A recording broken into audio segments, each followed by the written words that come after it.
నర్మదా పుష్కరాల సందర్భంగా ఓంకారేశ్వరంలో మన శ్రీతత్వమసి సంస్థ ద్వారా అన్నదాన కార్యక్రమం చేస్తున్న విషయం విదితమే.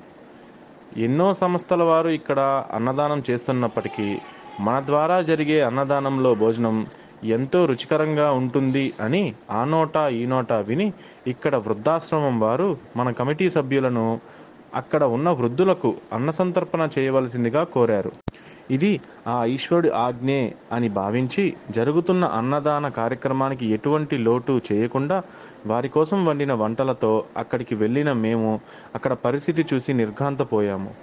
నడవటం కూడా కష్టంగా ఉన్న వయోవృద్ధులు ఎంతోమంది ఆ ఆశ్రమంలో ఆసరా పొందుతున్నారు. మనం తీసుకొని వెళ్ళిన భోజనాలు చేసిన వారి మాటల్లోని సంతృప్తి చూసి మాకు ఎంతో ఆనందం కలిగింది. ఆదరణకు నోచుకొని ఇలాంటి అభాగ్యులకు అన్నదానం చేయటం కంటే అదృష్టం ఏముంటుంది చెప్పండి. ఇదంతా అన్నదాన ప్రభు మన అయ్యప్ప కృపతో సహృదయంతో మీరు ఇస్తున్న విరాళాలతో మాత్రమే సాధ్యం.